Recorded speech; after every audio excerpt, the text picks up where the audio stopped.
Hello and welcome to episode 3 of the Sean Wren podcast. My name is Sean Wren, and on this week's episode we'll be talking about the Batman vs Superman Dawn of Justice Ultimate Edition trailer that was released yesterday. Brie Larson is the front runner to play Captain Marvel. Reshoots are happening with Star Wars Rogue One and everybody's freaking out, and Dwayne Johnson continues to rule the world by signing on to another project. Plus there's a review of The Nice Guys. Now, in the famous words of PJ and Duncan, let's get ready to rumble. Let's get ready, let's get ready, let's get ready to rumble. Watch us wreck the mic, watch us wreck the mic, watch us wreck the mic. Psych.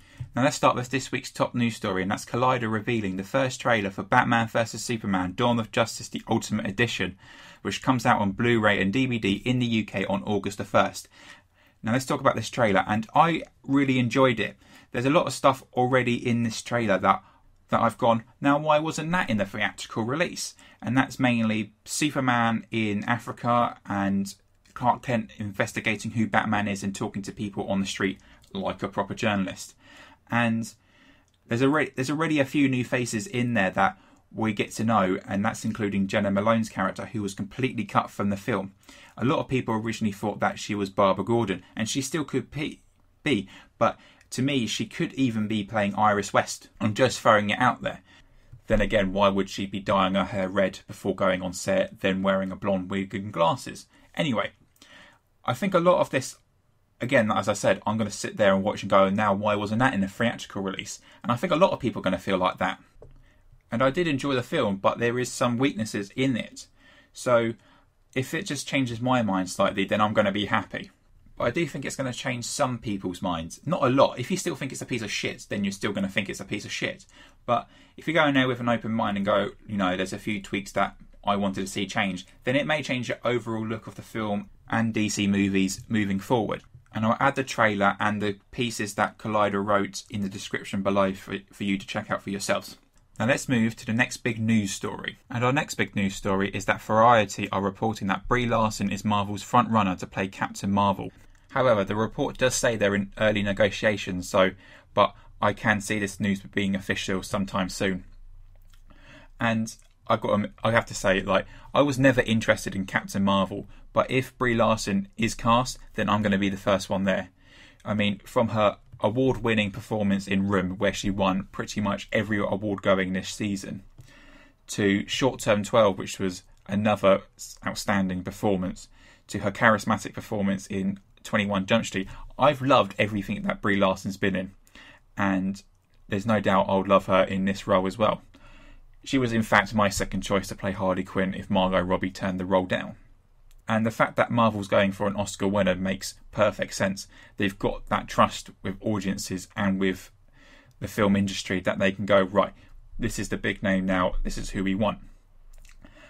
And then the Hollywood Reporter came out with their own report adding that Marvel are currently looking at 2 directors. I can't remember the female directors off the top of my head, but they want to cast the actress first before getting a director, which is fair enough. But I'll add both stories, the Variety story and the Hollywood Reporter, in the links below.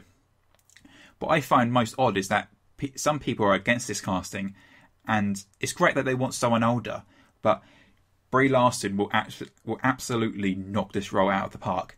The only worry is that is she a big enough name to open a film like a Charlize Theron? But the minute that you add the Marvel tag, I think a lot of people are going to see it anyway. And I do suspect at Comic-Con this year that Marvel will unveil the actress and director of Captain Marvel. So I'm looking forward to who they unveil. Now the next big news story is something that's commonplace in Hollywood and in films, and that's reshoots. And the big fuss about reshoots this time is regarding Star Wars Rogue One, as many reports were suggesting that the Disney executives weren't happy with the overall tone of the film. They thought it was a bit dark, they thought it was too much of a war film, and they want a lot more of the classic Star Wars tone in there, which is really odd because during last year's Star Wars celebration, Gareth Edwards, the director, came out and said this is going to be a war film because the title is called Star Wars, which makes a lot of sense. And hiring people who worked on like Saving Private Ryan and Zero Dark 30 and other war films suggested that this is what we were going to get. And I'm quite happy that we'll get a darker, more war tone-ish like to this, to the standoff, to the spin-off films. And as it should be, I think that the spin-off films should be a different tone to the overall Star Wars story, the episodes. And if these reports are true and they look like that way, then Disney execs just need to chill out a bit and not worry. Because people are going to see this film anyway, it's just that we may want to see something different away from the episodes. But it hasn't been test screened in front of audiences, it's just been shown in front of Disney executives. But I just want to make sure that people understand that reshoots aren't a big issue. They happen everywhere. They happen with massive Warner Brothers films. It happened with Suicide Squad. It happens with massive Marvel films like Infinity Wars will have reshoots, and Civil War had reshoots. And it's just commonplace.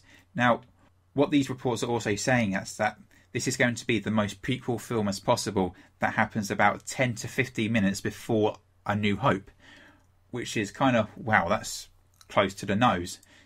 It may change a lot of what happens with A New Hope now, or what we think of A New Hope. And I'm excited to see this new take on Star Wars. And people just need to stop worrying about reshoots so much. And to be truly honest, these reshoots, like many reports are suggesting, that they're probably adding more Darth Vader in there, and probably a cameo from the new Han Solo. So just calm down, everything's going to be fine. This film is going to probably be amazing, and Rogue One comes out in 6 months' time. And our final news story is that Dwayne Johnson continues to rule the world by being cast in yet another movie. And this time he's set to star as Doc Savage in Shane Black's Doc Savage. Now, if you don't know who this character is, Doc Savage is an old 1930s comic book character. Many say he was the ideas for Batman and Superman, but I don't know much about him either, so I'm just going to go in there that the fact that it's Dwayne Johnson starring in a Shane Black film and it's a comic book movie. Those are the three ingredients that most likely going to make this film a huge success. And I joked earlier that he's slowly ruling the world, but he kind of is. Like, his workload is huge. He's just finished filming Baywatch, which is now into post-production. He is filming Furious 8 as we speak. He is also filming a Disney animated called Moana. He is attached to Jumanji. He is also attached to do a San Andreas 2 movie. He's also attached to do Shazam and Rampage, as well as Doc Savage, and he's also about to do press for Central Intelligence. Like, this man will not sleep for at least 9 more years. He is going to be incredibly busy, and I won't be surprised if he adds a couple of WWE events as well. And it's actually getting to the point that I'm getting a bit worried that I'm getting oversaturated with Dwayne Johnson. Don't get me wrong, I love the bloke. I want him to be my dad, but I just don't want to see him and go, oh, it's another Rock movie. I don't want to see it. I don't want to get to that point because I love him. And I've also just remembered he's set to star in these new spy franchise, but I just can't remember what the name is. And he's also talking about a spin-off of his Fast and the Furious character Hobbs. Even though I said I'm worried that I might get bored with him, I'm going to see all these films and have a great time watching them. And that was the news. Now, coming out this weekend, and a movie that you should see, is The Nice Guys, directed by Shane Black, and it stars Ryan Gosling and Russell Crowe. And The Nice Guys follows wisecracking detective Holly Marsh, played by Gosling, and hard-edge enforcer Jackson Riley, played by Crowe, as an unlikely duo investigating the apparent suicide of a young porn star in downtown Los Angeles in the 70s. And here's a clip. Did you fall down the hill? I had like 2 or 3 drinks tops. Yeah, that's why you can't walk straight. Oh, excuse me, I'm carrying a dead body and I have a schwanz in my face, so I'm sorry I'm not Prikishnerov. You can't even say Baryshnikov. You did, didn't you? You fell down the hill. You get drunk, you lose your gun, you take your header off the balcony, and now you're gonna tell me it's like a hallowed time on a detective ploy, right? It was very slippery up there, okay? I was in the pool. You were in the pool? Yeah. Why? I had to question the mermaids. What were you doing while I was working? Thank you. Let's get rid of this guy. Oh, God.